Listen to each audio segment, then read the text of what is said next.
दोस्तों आज मैं मौजूद हूं खरखोदा में और जहां मेरे साथ माटी के रुस्तम। जी हां दोस्तों, एक ऐसे पहलवान जो मिट्टी के शेर माने जाते रहे हैं और जिन्होंने अपने कैरियर में अनेक दंगलों में विजय की पताका फहराई है। जी हां, मैं बात कर रहा हूं सोमवीर पहलवान की। भीम अवार्डी हैं और कॉमनवेल्थ में ब्रॉन्ज मेडलिस्ट हैं और भारत केसरी के खिताब से नवाजे जा चुके हैं। मिट्टी के शेर माने जाते हैं सोमवीर पहलवान। आइए उनसे जानते हैं उनका जीवन परिचय, क्या उनका सफर रहा पहलवानी का, और वर्तमान में पहलवानों के लिए जानेंगे उनके ही मुख से खास संदेश। सोमवीर भाई, बहुत बहुत स्वागत है आपका समाचार कैरी में। नमस्कार सभी दर्शकों को। सोमवीर भाई, सीधा सीधा आपसे सवाल है कि कुश्ती में कहां से रुझान हुआ और कहां से कैरियर की शुरुआत की, कौन से अखाड़े से अपना कैरियर शुरू किया? आपको पता ही होगा, मेरे पिताजी अच्छे पहलवान थे। हिंद केसरी सुरेश पहलवान एशियाड में मेडल था और डिप्टी डायरेक्टर स्पोर्ट्स हरियाणा में वो जॉब करते थे। मैं खेलते खेलते पहलवान बन गया। जैसे परिवार से आपको कुश्ती विरासत में मिली है? हाँ जी, विरासत में मिली है। अखाड़ा था, बहुत अच्छे इंटरनेशनल पहलवान थे। उन्हीं को देखते देखते मेरे को पता भी नहीं चला कब मैं मिट्टी में खेलने लग गया, फिर जोर करने लग गया। ऐसे ही धीरे धीरे मैट पे ऐसे ही एक दिन बैठा हुआ था तो जो अपने अखाड़े में जो पिताजी के साथ में थे, उनके जो कलरक थे, वो बोले कि ऐसे कंपटीशन चल रहा है स्कूलों का और तू नहीं लड़ रहा। तो मैं ऐसे मैं चला गया, जाके मैं लड़ लिया। डिस्ट्रिक्ट में फर्स्ट आ गया, फिर स्टेट में फर्स्ट आ गया, फिर ऐसे ही चलता नेशनल में भी फर्स्ट आ गया। फिर ऐसे ही फिर कैडेट में, फिर जूनियर में, वहाँ से मेरी शुरुआत हुई थी मैट के रेसलिंग की। चल जानना चाहे कॉमनवेल्थ में जो आपका अनुभव कैसा रहा? पहली बार जब आपने कॉमनवेल्थ में पार्टिसिपेट किया भारत देश की ओर से, तो कैसा अनुभव रहा? कॉमनवेल्थ में खेला था उस टाइम, मैं दूसरी कुश्ती हार गया था और उसके बाद फिर बहुत बहुत प्रेशर रहा मेरा, क्योंकि मेरी जो रैपचेज बाउट थी वो 3-4 घंटे के बाद थी। और एक थिंकिंग बनी हुई थी कि भाई हर कॉमनवेल्थ में एक खिलाड़ी रहता है मेडल के बगैर। तो जो वो टाइम था वो बड़ा प्रेशराइज था मेरे लिए, लेकिन फिर भी मैं अपने आप को मेंटेन करता रहा कि मेंटली की कुछ बात नहीं है, ऐसे ही मैं जीतूंगा, जरूर जीतूंगा। और फिर मैं ब्रॉन्ज मैच जीता। अच्छा, पहली बार जब आपको भीम अवार्ड की घोषणा की गई, आपको कैसे पता लगा कि आपको भीम अवार्ड दिया जा रहा है? मेरे एक दोस्त हैं अजय दीप, उनसे मैसेज आया मेरे को कि कॉन्ग्रेचुलेशन। मैंने पूछा भाई किस बात का, तो फिर उन्होंने बताया कि आपका नाम ऐसे ऐसे भीम अवार्ड के लिए आ गया है। तो फिर बहुत खुशी हुई। काफ़ी टाइम से वेट कर रहे थे, क्योंकि जो फार्म भरे हुए मेरे को 2 साल हो चुके थे, तो कुछ पता नहीं लग रहा था। बार बार जो मैं अपने चंडीगढ़ भी फ़ोन कर रहे थे भी क्या चल रहा है इनका, कुछ बताओ। तो एकदम से उसकी खबर आई तो बहुत खुशी हुई थी उस समय। अच्छा सोमवीर पहलवान जी, हर पहलवान का सपना होता है हिंद केसरी और भारत केसरी बनने का, क्योंकि शुरुआत आपकी कुश्ती आपको विरासत में मिली, आपके पिताजी का नाम था और अखाड़ा भी वर्षों से संचालित कर रहे थे। लेकिन हिंद केसरी बनना और भारत केसरी बनना, ये हर पहलवान का सपना होता है। पहली बार जब आपको ये पता लगा कि आप भारत केसरी बन गए हो, कौन से दंगल के बाद कुछ यादें हम आपके साथ ताजा करना चाहते हैं और कैसा अनुभव रहा? इसका भी एक बहुत अच्छा मेरा एक अनुभव है, क्योंकि मैं उस दिन सुबह जैसे कि मैं अच्छी ट्रेनिंग करके मैं सो गया था, तो फिर पिताजी का फ़ोन आता है कि भाई वहाँ ऐसे ऐसे दंगल हैं और मेरे दोस्त ही हैं वो जो करवा रहे हैं। पृथला में था वो दंगल। तो मेरे एकदम ऐसे हो गया, यार मैं तो बिल्कुल थका पड़ा हूँ, अब ये ऐसे बोल रहे हैं कि दंगल लट जाके। तो मैं ऐसे गया तो ऐसे ही था, बड़े उससे निराशा से कि यार क्या पता कैसे लड़ी जाएगी कुश्ती। लेकिन वहाँ गया तो फिर 3 कुश्तियाँ हुई मेरी और तीनों भारत केसरी थे। कौन कौन पहलवान थे वो? सतेंद्र पहलवान था अपना मोखरा से, और प्रवेश पहलवान था बहादुरगढ़ से, और फिर सुमित जो अपने सुमित पहलवान है 130 में 25 में, एक वो थे। तो उन तीनों के साथ मेरी कुश्ती हुई उस दिन। और बस शरीर चल गया। मैं तो सोच रहा था थका हुआ हूँ मैं, लेकिन ऐसा शरीर चला कि मैंने तीनों को हरा लिया। बहुत बढ़िया। अच्छा सोमवीर भाई, इतना लंबा कैरियर है, मिट्टी में चोट लगने का खतरा सबसे ज्यादा रहता है, क्योंकि मिट्टी के पहलवान की लंबी कुश्ती चलती है।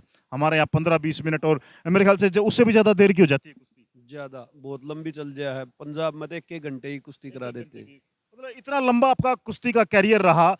तो क्या अनुभव रहे? कुछ उतार चढ़ाव भी आए, जैसे कोई इंजरी होगी हो या कभी मन ऐसा किया हो कि भाई इतने मेहनत करने के बाद भी सफलता नहीं मिल रही है? नहीं, मेहनत जो भी करता है सफलता तो उसको मिलती है, बेशक थोड़ी लेट मिल जाए लेकिन सफलता ज़रूर मिलेगी उसको। और मिट्टी में इंजरी इंजरी का कुछ नहीं पता होता कि मिट्टी में ही होगी, इंजरी मैट पे भी हो जाती है।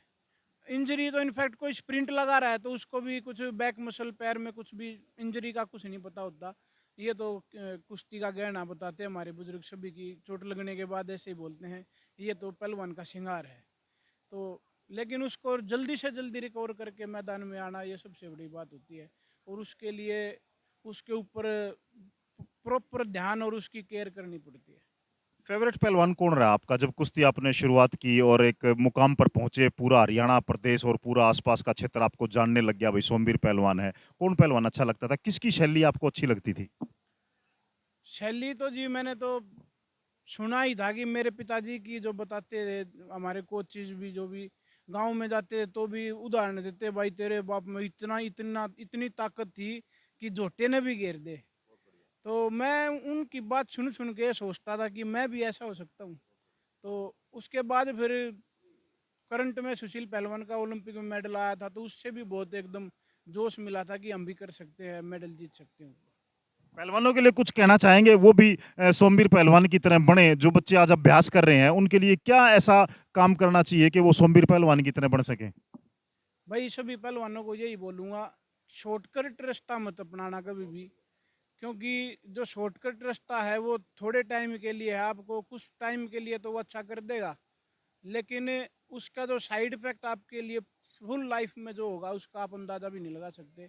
इसलिए लंबी पहलवानी के लिए तैयारी करें, यही बताऊंगा भाई। चलो, डाइट को लेकर के पहलवान जी आजकल बड़ा कंफ्यूज सा रहता है, माँ बाप चिंतित रहते हैं कि भाई डाइट किस तरह की होनी चाहिए, क्या बच्चे का शेड्यूल होना चाहिए? कुछ इस बारे में बताना चाहेंगे दर्शकों को?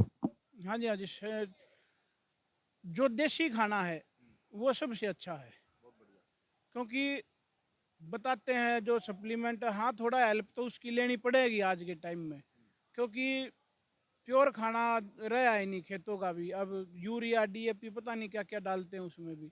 तो उस थोड़ा उसका, लेकिन जो एक नेचुरल जो देसी दवाई आती हैं, हमारे वैद्य जी बैठे हैं बहुत अच्छी जड़ी बूटी देते हैं।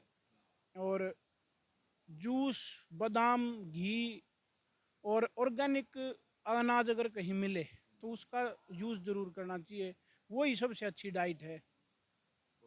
अच्छा पहलवान जी, एक अंतिम सवाल है मेरा आपसे।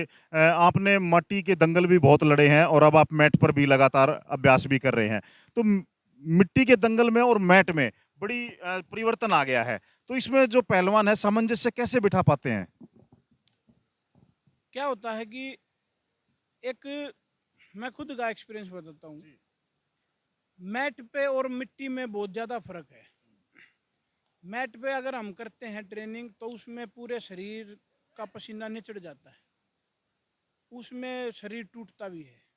और अगर हम मिट्टी में जोर करते हैं तो जैसे उठा के मिट्टी लगाते हैं ना तो उससे बॉडी में ऑक्सीजन जाती है फिर एकदम से, तो वो पावर बनाता है, वो पसीना निचोड़ता है। मिट्टी की ये खासियत है कि हमारे को ताकत देती है वो। बहुत बढ़िया। तो आपने सुना सोमवीर पहलवान जो मिट्टी के रुस्तमे माने जाते हैं, बड़े पहलवानों में शुमार है और मिट्टी के दंगल से शुरुआत करके आज भारत केसरी, भीम अवार्डी और कॉमनवेल्थ में पार्टिसिपेट कर चुके हैं। इनका अनुभव हमने जाना। तो दर्शकों, यही है कि देसी खान-पान पर जोर रखें और अपनी प्रैक्टिस पर ध्यान रखें पहलवान, तो निश्चित तौर से सफलता आपको मिल सकती है। इनका अनुभव भी यही रहा कि पहलवान जब मन में धार लेते हैं, सफलता की ओर बढ़ चलते हैं, तो सफलता उनको अवश्य मिलती है। चलिए पहलवान जी, अंत में अब आगे क्या योजना है आपकी? किस तरह से समय व्यतीत कर रहे हैं और क्या योजना आगे आपकी? आगे तो जी ज़्यादा पहलवानी में तो अभी मैं थोड़ा सा दूर हुआ हूँ, कुछ सामाजिक जो आजकल उतार चढ़ाव चले हुए हैं उनके लिए आजकल समाज में जा रहा हूँ, लोगों से बातचीत कर रहा हूँ कि आप कैसा भविष्य अपने बच्चों के लिए बना रहे हैं, और क्या वो आपको पता है कि आने वाले समय में वो एक गुलामी की तरफ जा रहे हैं।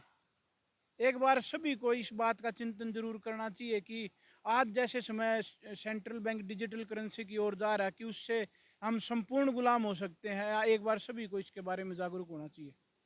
बहुत बढ़िया। और देखिए अपना बेहतर दायित्व का निर्वहन कर रहे हैं पहलवान जी, लोगों को जागरूक भी कर रहे हैं, समाज में जा रहे हैं, समाज के लोगों को जागरूक करने का भी कार्य कर रहे हैं और एक बेहतरीन पहलवान रहे हैं। इस क्षेत्र के लिए पहलवानों के लिए आदर्श रहे हैं, जिन्होंने अपने कैरियर में अनेक सफलताएं का मुकाम छुआ है। ऐसे पहलवान जो हमारे ना केवल जिले, ना केवल प्रदेश अपितु देश की शान रहे हैं, ऐसे पहलवानों से ही हरियाणा प्रदेश जाना जाता है।